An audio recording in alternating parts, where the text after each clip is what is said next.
discussion of the day with a real focus on nuclear energy and its role in national security.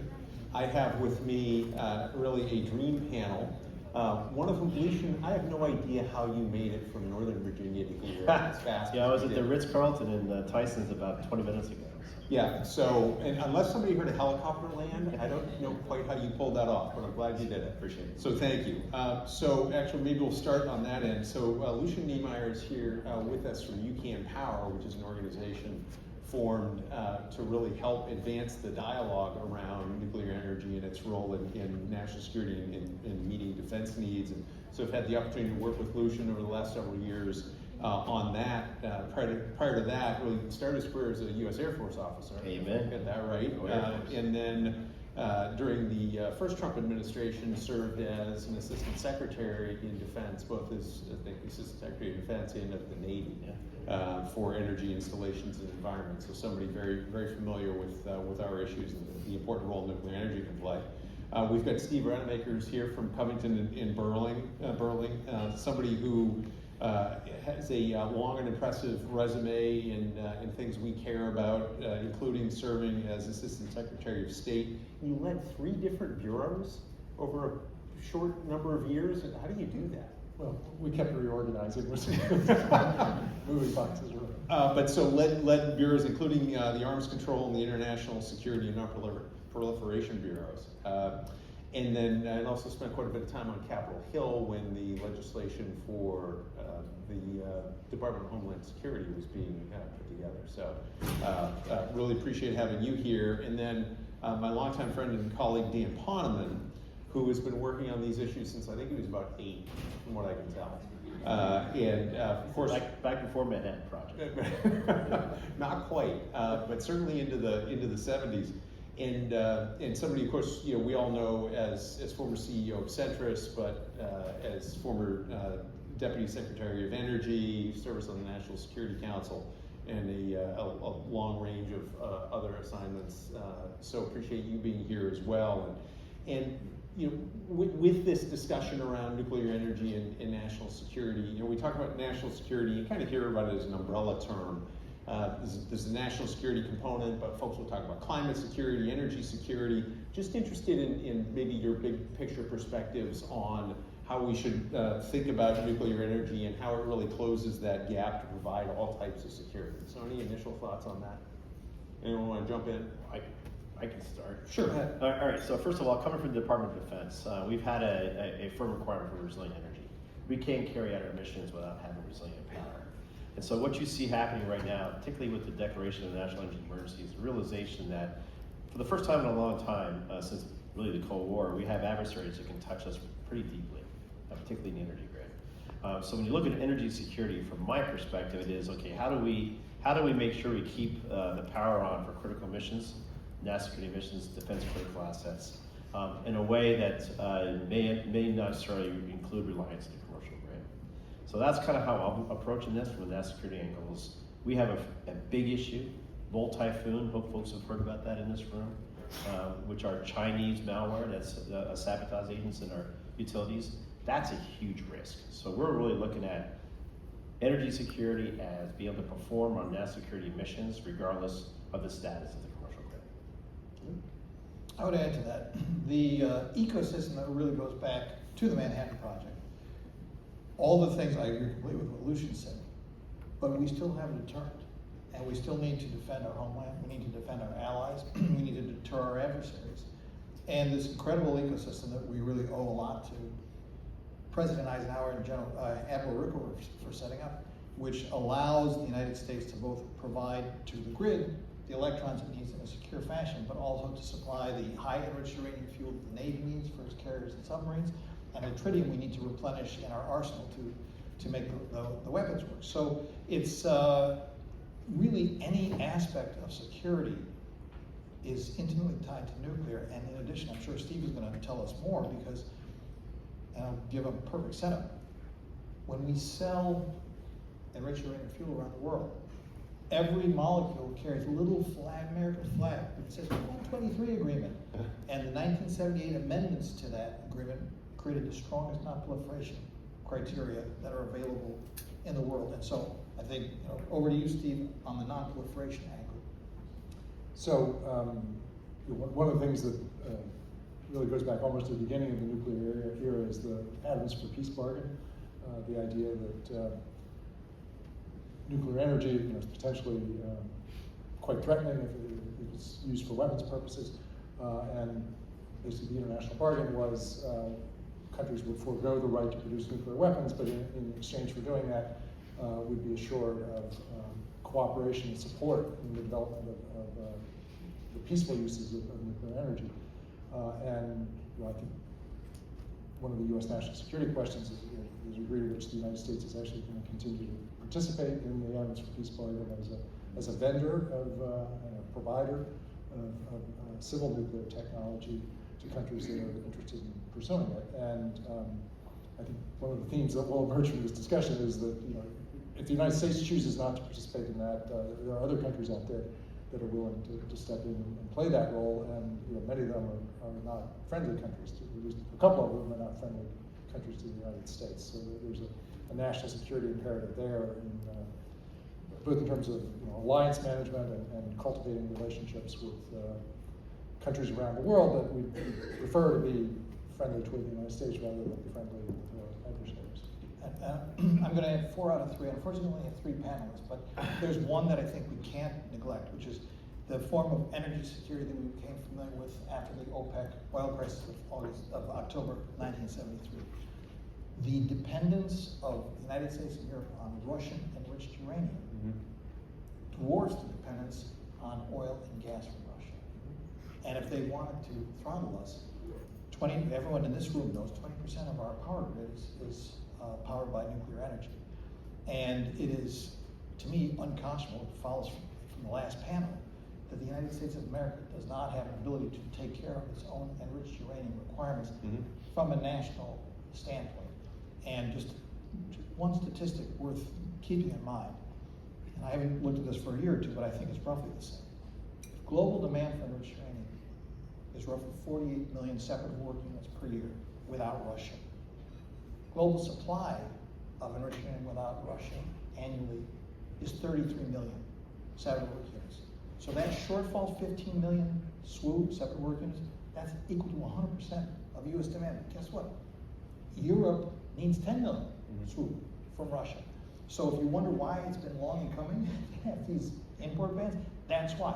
That cannot be allowed to happen again. That's why the last panel's comments about the urgency of getting enrichment up and running and the wisdom of the Congress and appropriating the funds and putting in the 2028 cutoff, I think we really need to take it into account in how our policies are drafted. Yeah, and just to add to that, I mean, that's today's demand. If we're going to get anywhere close to this global tripling of nuclear, we need an enormous amount of new capacity. And I want to make sure we get back to something that Steve touched on in terms of the role of the U.S. As an exporter, the relationships that get built. If we don't do it, other countries are going to do it. Dan, you put this, I thought, really beautifully in a letter that you and Alan Tauscher wrote, I think, to John Kerry when he was in the Senate on this. So, but we'll hold that thought for now. But I'd love for you to get into that, because I do want to turn back to Lucian here for a minute and talk about some action that the Trump administration has taken recently in declaring a national energy emergency, and what the implications of that are for nuclear energy. The role that it can play in meeting DoD needs, other national security needs, and how that might really tee us up to compete successfully globally as well. Yeah, I think it puts nuclear energy on par with what we need for geothermal and natural gas. We need distributed generation. One of the most efficient ways to get distributed generation, and particularly with advanced reactors, is to be able to look at where we can place those around the country off the grid, or at least on the edge of the grid, and start building around that. So from my perspective, and I'm doing a lot of work with the Department of Defense now, at how do we respond to national emergency? What does it do for us for emergency authorities? It is a lot easier to put a reactor in a federal installation. Secretary Wright brought it up this morning. He put an RFI out for the Department of Energy locations, but we should be looking at being able to place reactors of any size. When I was in DoD as ASD, I was looking at the smaller reactors. Most bases only draw 15, 20 meg.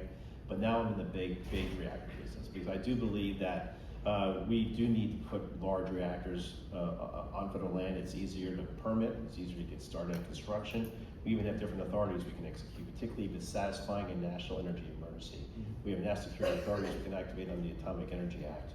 So the president's setting us up with that declaration allows some flexibility, particularly for the use of federal land. I know that's what Secretary Wright was talking about this morning. I'm working with him on that. I think that's a definite way forward as far as how to accelerate deployment of reactors. And on that subject, one of the questions I've heard raised is the authority, is one thing, the capability is another, and are the agencies gearing up to be ready to execute those authorities? Because DOE has a licensed new reactor. Yeah, kind of seeing what comes out in the executive orders. Yeah. I was kind of hoping we'd all be able to talk about that. So we'll see what comes out in the next week or so in executive orders. But you're right, we do need a unified agency approach to include DOE, as a start, and ultimately seeing how we can then challenge the private sector. Okay, we're ready. We may not have to wait 7 to 10 years for a licensing process. How fast can you start building? And we've got, as you know, ISN's already working pretty hard up in Alaska, ISN Air Force Base. So we've got an initiative there we're looking for other ones. Before I get into the next question, I do want to remind folks that you do have the opportunity to put questions in through the Slido app. They're starting to pop up now, but want to make sure we leave some time at the end here to respond to some of the questions that are on your mind. Steve, Dan, anything you'd like to say regarding the President's declaration of a national energy emergency before we move on? Not on that per se, because I don't know, as Lucian said, what the EOs are going to say, but I would echo or foot stomp what he said. Everyone has to play their part. I think State Department's got to punch out a lot more 123 agreements. I think it's imperative. If anyone heard Maria Korsnick, there's a word called tax credit. Really important. Loan program, really important. Exim Bank, Development Finance Corporation, TDA. Everyone has a role to play. And the other thing is, I've heard this in some of the conversations, we can't do this before 2030. We can't do this before 2035. This is not going to work, right? Because data center demand alone was last year 21, according to McKinsey, 21 gigawatts. And by 2030, it's supposed to be 70 gigawatts. That's like 50 Vogels, okay? Mm-hmm. So this kind of business as usual will not work. And as Secretary Wright said this morning, the Manhattan Project was done in a fraction of the time. So we just have to get our act together and start executing. And I believe that we can if we treat this with the urgency that it deserves. Well, so you mentioned the AI demand. Anybody have any thoughts on why this is an important thing for us to I've been living that for the last 6 months. So we made a determination last summer. You've got not just a data center demand. AI, the manufacturing base for AI is a data center. Data centers need to be in the United States. So I wrote an op-ed along with a couple folks last December, sovereign AI. We need to make sure the manufacturing base for AI is on sovereign soil. So we came up with an idea 6 months ago that, look, we've got a resilient power requirement for federal installations, both national labs as well as DoD facilities, and we need a 99.9% reliable power plant for data centers. There are data centers in this country we're going to be building, part of that demand that's hundreds of gigs, that serves national security AI. We've got to put those two together. So I've been working with the team, we're proposing to DoD on how do you co-locate a large nuclear power plant on federal land right next to a demand signal. The problem we had with ISN Air Force Base was we're trying to use the PPA as the funding mechanism. Never gonna work. What has emerged is a new demand signal. Not only that, it provides the hyperscaler the opportunity to work on a federal installation that has certain permitting relief, as well as the power plant itself. So if you're really, for us, the future is exactly what DOE put out. Public lands, whether it be DOE, DOD, or DOI, for geothermal development using data center investments, using that private sector investment to get a dedicated power plant, large power plant. You can build a 500 meg plant, give the base or that federal installation 50 meg right off the top, and then use the rest, either keep it on the base. So we're not even going into the grid, keep it on the base for data centers, or if we want to, pump it back into the grid. This is real. This is not just, this is something that we're hoping to get our first deal done by the end of the year, so we can truly offer nuclear power developers and hyperscalers. Here's reality. Here's what can happen. Here's how you finance it. Here's how you get it constructed. And if I may say, Lucian's suggestion suggests an elegant solution to a really big problem, which is, first of a kind costs are always very, very high. This is why, to paraphrase the federal expression, why governments were instituted among people, was because if you overcome, as we have with nuclear, the first valley of death in terms of technological probity being established, the next thing is the market. And whether it's the chicken and egg problem with the high assay low enriched uranium, or whether it's advanced reactors that need first mover cost relief in case of a cost overrun, which are inexorable for first. This is why governments exist. And I agree with what Secretary Wright said this morning. It shouldn't be forever, but you put it in there for 10 or 15 years. You make it available to the first, few players, and then it works. And just to show that it does work, in 2009 there were 0 grid scale photovoltaic plants in the United States of America. The loan guarantee program financed the first 5, and then private capital. Oh, it works, and it took off. It can work again for nuclear. Yeah, and to that point, if memory serves, it was both the loan guarantees, but also you had under the Recovery Act, you had bolstered incentives for things like ITCs. That combination, cash in lieu of tax right, credit. Yeah. 1603. So that combination of policies, along with the maturation of the technology and the creation of the market demand, really helped the industry thrive, and that's what we're looking for nuclear. Yeah, and of course, it worked for Vogtle. It was more expensive than anyone wanted, but now they're up, they're running, they're producing electrons, producing cash. Yeah. Before we leave the AI discussion, I also want to challenge the audience, and there's another way to look at AI. Secretary Wright talked about using technology to accelerate the industry licensing process. We're at a point right now, we've got some of the leading developers spending a lot of money on digital twins. We need that to be the mechanism enabled by AI, because you have a twin that can ultimately be fed in by real-time feeds from AI. To go into the NRC, that should be the licensing mechanism. Bring a twin in that's operating. Look at it, just look at the design review, model it, simulate it very quickly in a matter of days as opposed to months. Use that AI-enabled twin as the mechanism for accelerating licensing, and then ensuring that that twin is then converted into physical construction in a way that's consistent. But if you really want to get into the nuts and bolts, real-time solutions, get the NRC to promulgate guidance by the end of the year on how to take a twin from BWXT or Westinghouse or others and actually use that as a mechanism for accelerating the licensing process. A challenge. Anybody in the room? Yeah, all right. Appreciate that. I do see while we're on this topic that we have a question about the DoD loan guarantee capacity for critical technologies, which the questioner hopes nuclear will join. It's far more limited than DOE's LPO. Do you see expansion of that capacity as a way of helping to make this? I cannot give you an expert opinion or informed opinion on that. Fair enough. I know there are strategic capital, the Office of Strategic Capital. There are other opportunities to use private equity within DoD to partner. We are planning to do that for putting nuclear power plants on military bases, but I'm not sure about the loan program. Can I take on Lucian's challenge to the audience, my part of the audience? This is exactly the kind of thing we're talking about. People say, and it happens all the time in our industry, oh, you can't do that. Oh, this will take X years. Oh, it's got to be this. So that was a creative idea on how to use these new technological tools to bypass kind of the way we conventionally think about things. It's true about licensing. It could be true about like 3D manufacturing. And if we are serious, I'm going to give one simple example, which I love, and forgive me anyone who's heard this before. But like after World War I, we demobilized the army. Everyone knows that. So in 1940, Hitler's romping around Europe, and we mobilized people. That's pretty easy. But in World War I, anyone know how we moved artillery around Europe? Horses. And they demobilized the horse breeding program. Now you can't call up horses in 1940 because they have a certain gestation period which cannot be shrunk. So the Army puts out an RFP. They see we need in 9 weeks a design of a 4-wheel vehicle that can push artillery around Europe. Hence was born the Jeep. And by 1945, we built 640,000 of them. We were building Liberty ships like 2 and 3 days.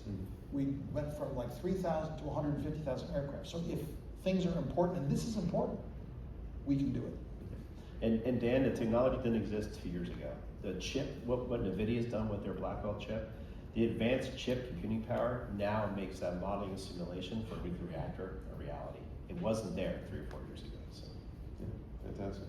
So let's maybe go back. I'm really excited about this this opportunity to get technologies demonstrated faster. I think that really helps us compete in the global marketplace. But that's not enough, right? We need the 1, 2, 3 agreements. We need the other vehicles for cooperation. You mentioned the financing. A lot of folks have a role to play here, but unpack that a little bit. Steve, Dan, you guys, by virtue of the positions you held, very much involved in some of these negotiations around international cooperation. Steve, maybe I'll turn to you to start. How do you see the competition with Russia and China and the things we need to be doing to better position ourselves in that market? Well, let me back up for a second and just sort of talk about the big picture here. All of this international cooperation takes place under a legal framework that was created initially in 1954 in the Atomic Energy Act and then amended in 1978. But in 1954, America pretty much dominated civil nuclear energy. Right? We essentially had a monopoly on the technology, and it was viewed as a potentially dangerous technology and one that we wanted to be very restrictive in sharing. And that restrictive mentality continues to permeate the law, American law that governs this, and really the approach of the U.S. government to this whole enterprise of cooperating in civil nuclear energy with other countries. And I think there needs to be a recognition that the world has changed. We're not in 1954 anymore. The United States hardly has a monopoly on civil nuclear energy. To the contrary, as a pure financial or economic matter, America is uncompetitive. There are other countries out there that will produce deliver a cheaper product. It may be less good, but to the extent money matters, American competitors are at a disadvantage. I'm not sure we can ever win back the market for big, traditional nuclear power plants. That's why, talking about the SMRs is so important, because this is an area where America does have an advantage, and there's a potential there for us to dominate the global market in the way that I think the authors of the Atomic Energy Act thought we would in perpetuity. But we need to exploit that opportunity. We need to build out the domestic industry so that the U.S. product is competitive globally. But there also has to be this sort of fundamental switch in the mindset away from restricting the distribution of this technology and toward it's in our philosophy where we recognize that it's in our interest to develop these relationships with countries around the world, have them rely on America as their energy partner, not China, not Russia. I'm strongly in agreement with that, as you would imagine. And I was sitting there at the Munich Security Conference last year, and an African energy leader is getting inbounds from Russia and China. Come here. And he says, where are you guys? What do you expect? Who knows what the Russian order book recently published is of reactor orders globally? $200 billion, okay? What is the US order book today? I mean, FID, final investment decisions. We got line of sight to Poland and Bulgaria. I think it's goose egg, right? It just went up with the Canadian project. Okay, so that's one. Okay, that's one. It's scary. You got to start somewhere, but I want to build on Steve's point in the following sense. There's a scene in King Lear. They told me I was everything, but I'm not AU-proof. So we're still strutting around like, I'm not going to talk to you until you file next 7 conditions. In my humble opinion, 123 agreements should not be held out as a goodie. We should be promulgating them around the world, getting into relationships so people actually have stakes and skin in the game. And you create that, what Maria likes to call the 100-year relationship. That's when you can start to work with them on non-proliferation conditions. But if you hold yourself out to a standard that no one else is even proposing, and they're going to choose Korea, Russia, China, and maybe their reactors aren't as good, but they're good enough.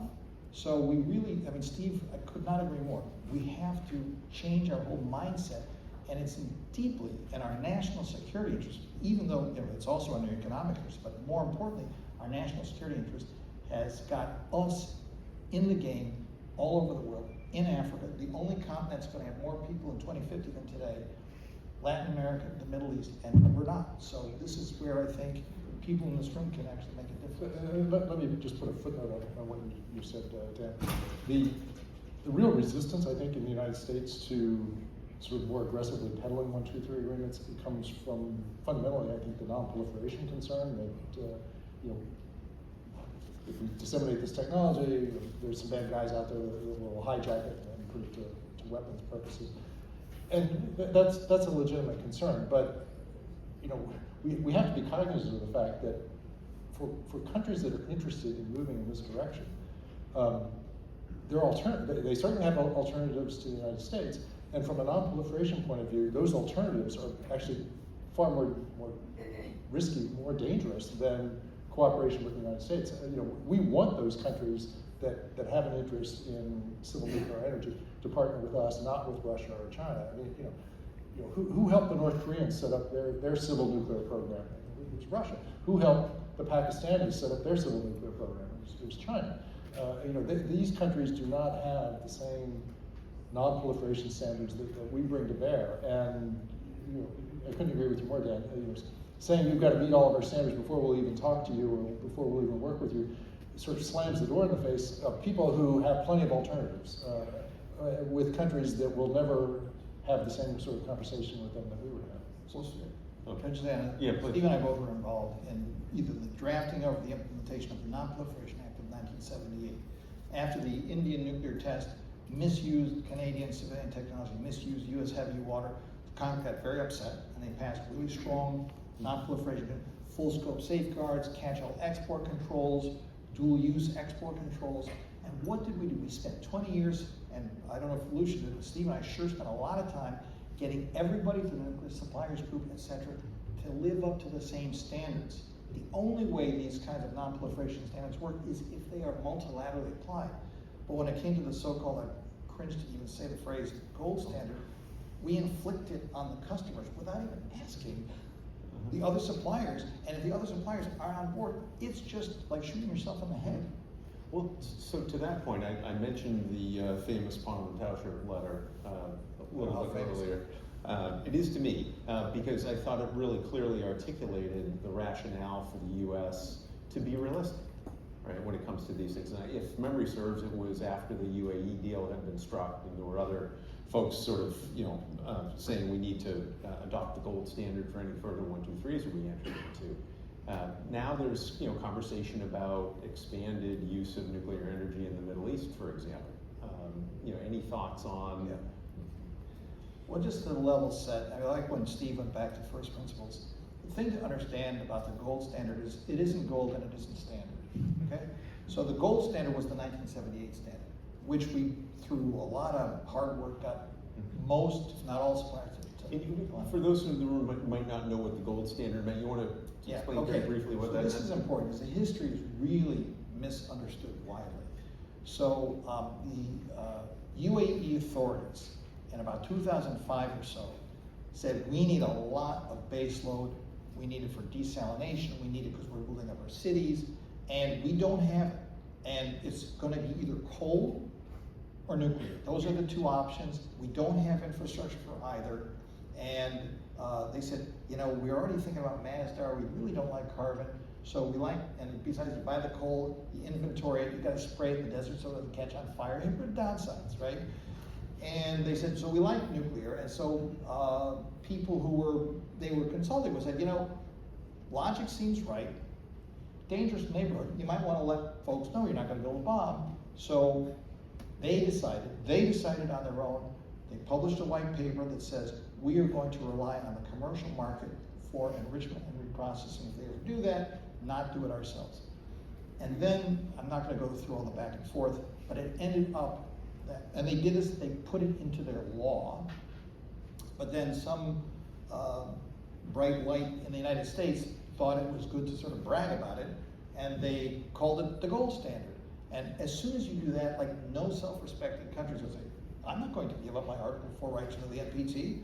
And so we basically made this thing toxic and very difficult, if not impossible, for others to accept. And the bottom line is, if the countries actually want the nuclear energy for energy, there are ways to manage it through the existing system that don't require them to basically grovel. And this goes back to the thing I think all three of us read up on this panel, which is that's why the 123 can be a very constructive way to get people responsibly into the game. I appreciate that. Lucian, maybe I'll turn to you. One of the things that I thought was done really effectively in President Trump's first term was, yeah, sure, 123s are ultimately where you need to get to, but things like NCMOUs were a very productive way to kind of get the engagement started. Any comment you want to offer on that? No, I think we just need that and more. I mean, I think we had a good start. I know we were pushing really hard to work with DOE, and we've always told DOE is the first employer. But yes, we have to get an order book. I mean, so DOD and others. So not much more to add to that as far as where we think we're headed. Like I said, looking forward to where we are going to be a week from now with the executive order. Yeah, right. Okay. Please jump. I think those memos were a good model, because that was the U.S. reaching out aggressively, saying, "Hey, come talk to us. We want to work with you. Let's sign this agreement." And we tend not to do that with 123. So what stops that from happening?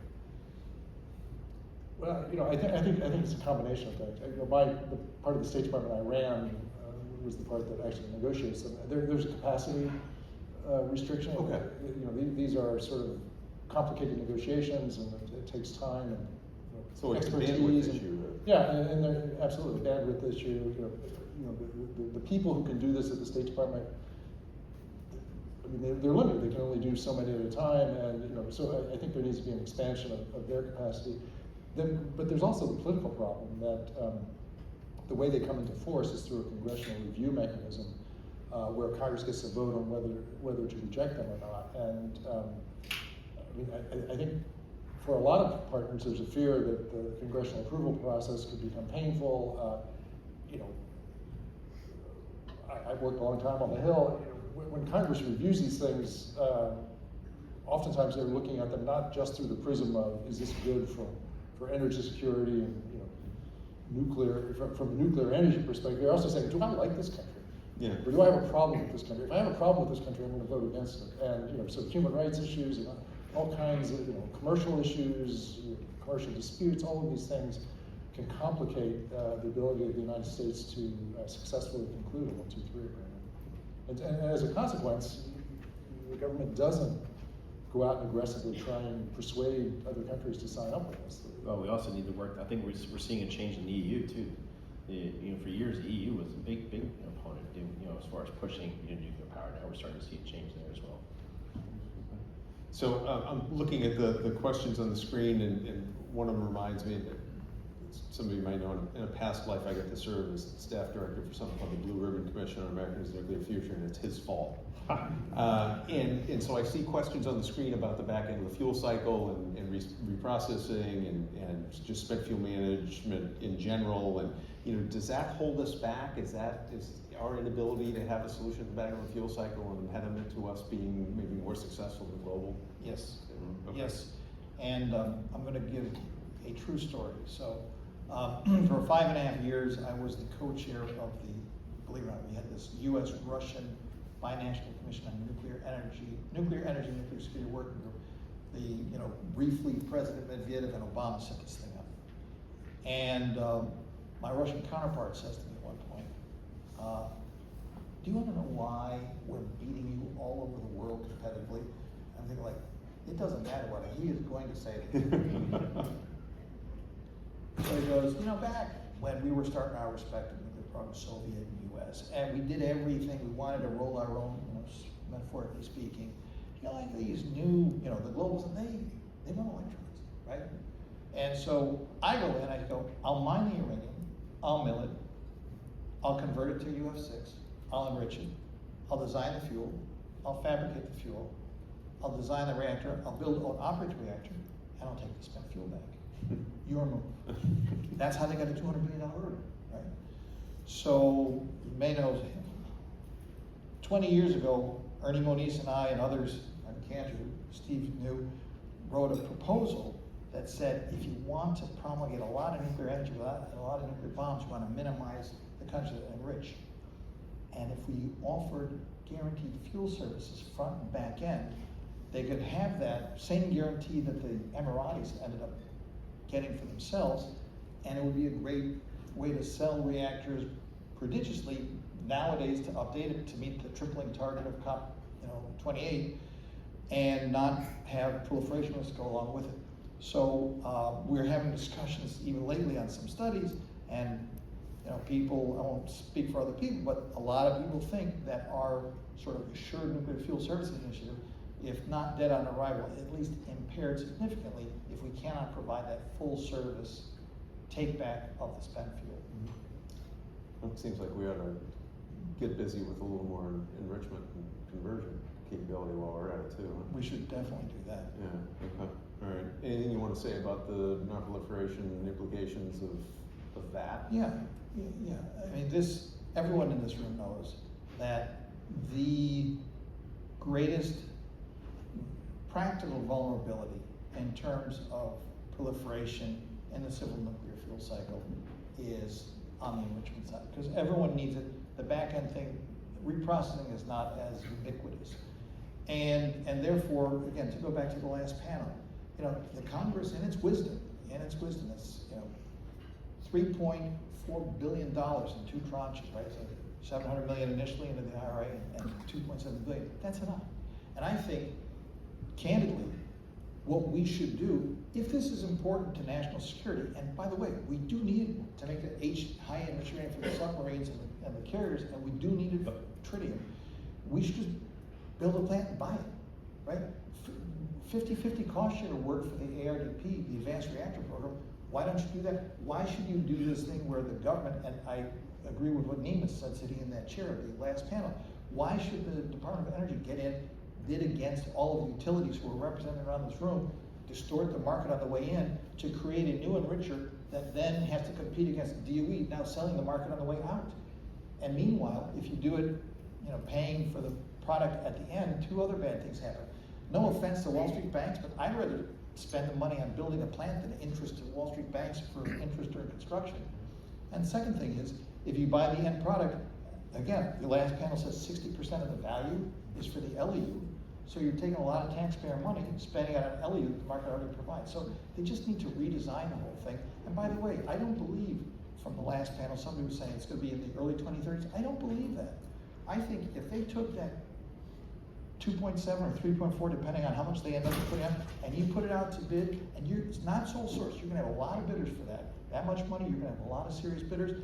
I think we can get a plant built in 2028 in time to relieve the industry before the cutoff of Russia enriched uranium imports hits. So I got a radical national security idea. I do want to get to those questions because I can actually lightning round 3 of those.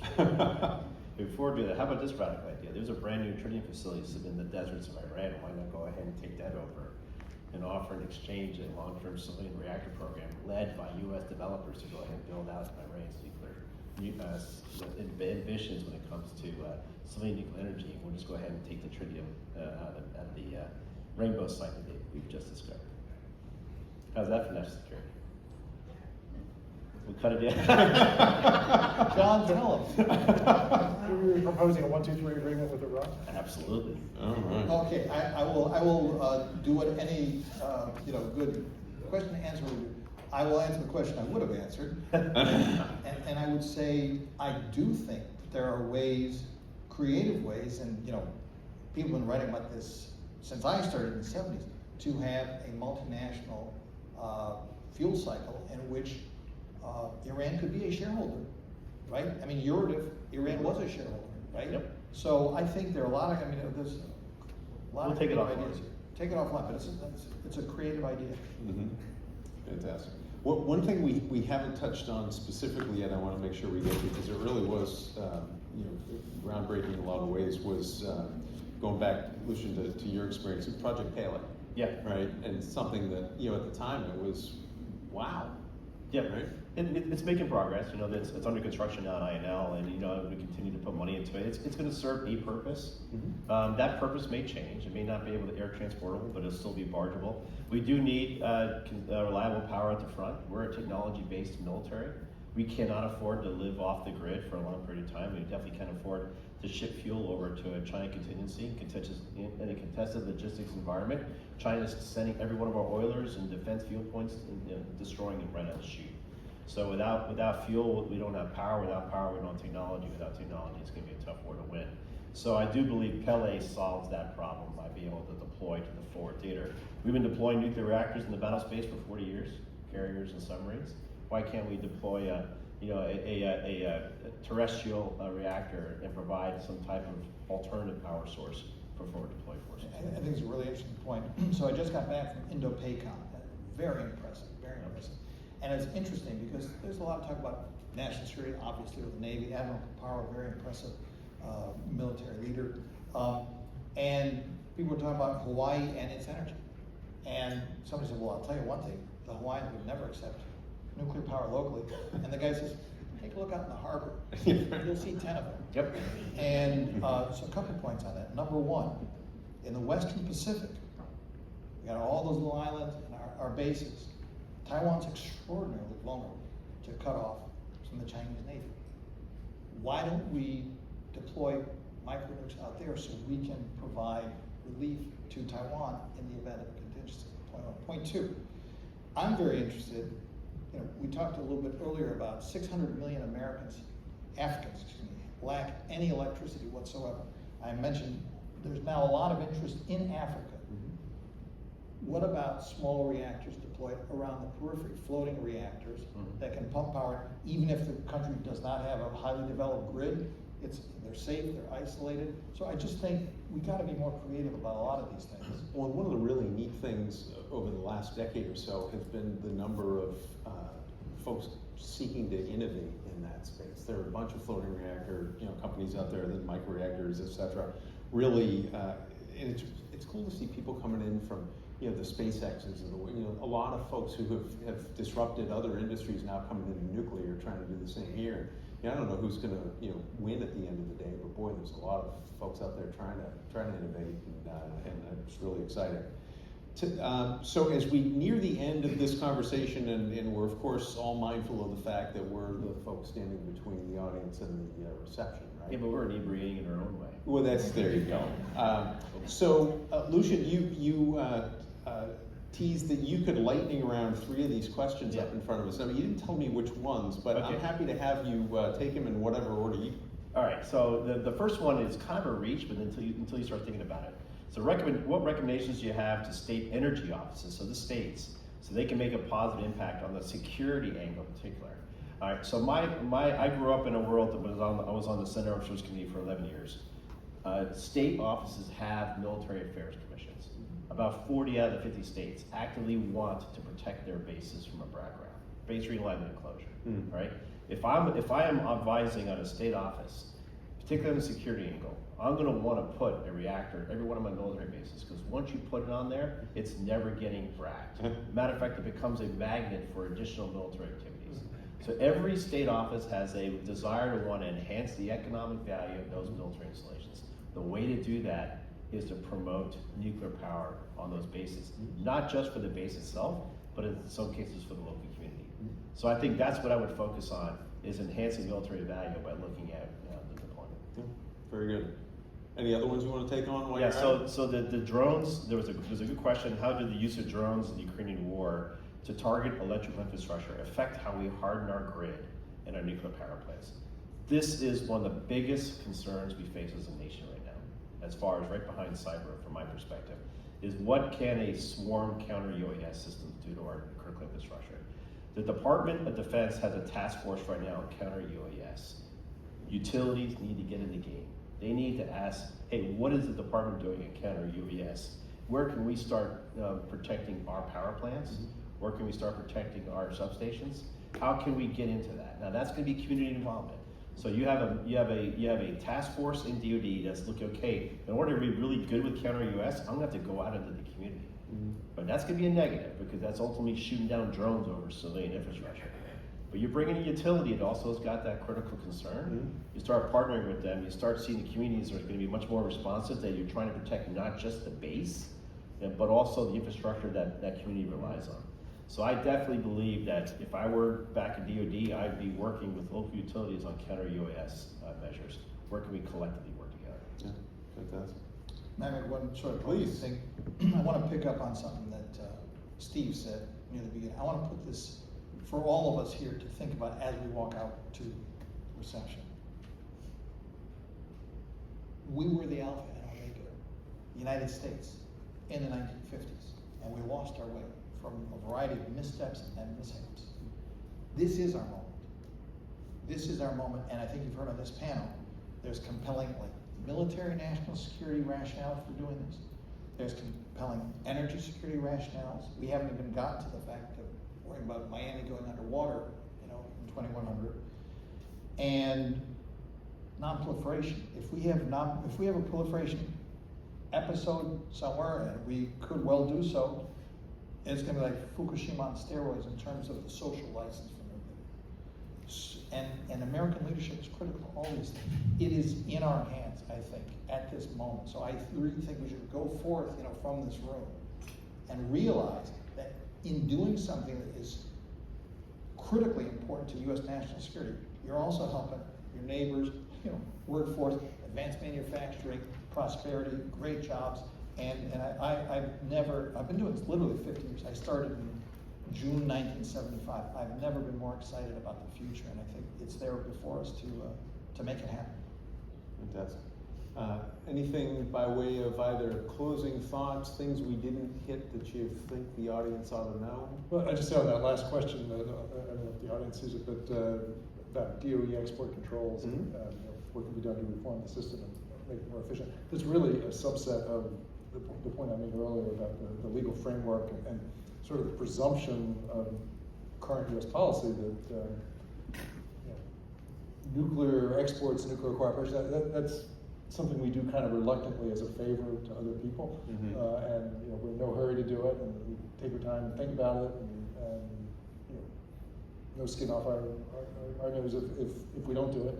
And that mindset, which I think permeates the licensing process as well, is really highly detrimental to continue U.S. engagement internationally, which I think is actually in our national security interest. So we really need a transformation in the mindset. Well, and just to flesh that out a little bit, I mean, you're thinking about the conversations that I was involved with when I was with DOE. When you start getting serious about talking with another country about nuclear cooperation, yeah, it's a commercial transaction, but then you think about the long tail that comes with that, right? I mean, you're going to help that country with probably their licensing, maybe operator training, right? Safety regulation, physical security, cybersecurity, materials protection and accountability, non-proliferation behaviors. I mean, there's all sorts of things that you then get very engaged in with that other nation that pay dividends in terms of long-term U.S. influence. And so I think if you think about it in that way, you'd want to be motivated to help make this sort of happen.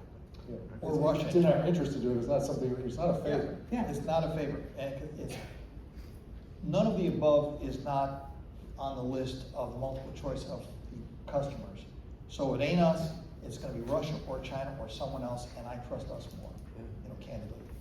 We're on happy hour time. I do want to make a final comment, and it actually goes right to the question we have, which is a great question about the complement and conflict with national security ships and submarine construction industries with what we're trying to do nuclear.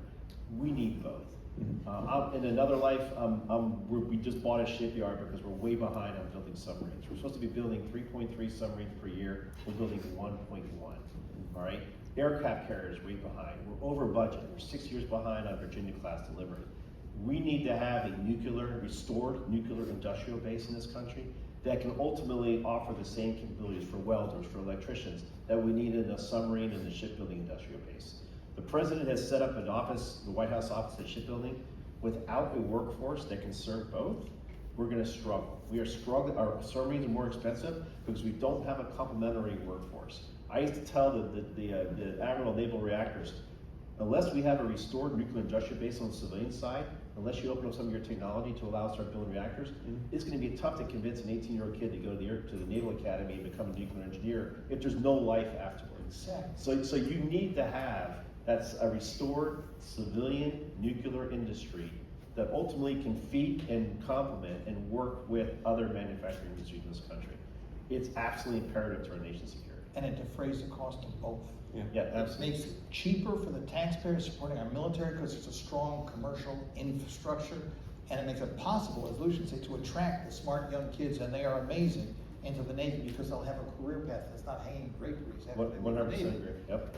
So what a great way to end it and underscore the importance of nuclear energy for both our energy security and our national security. And so with that, please join me in thanking our panelists. And with that, just so folks know where we're going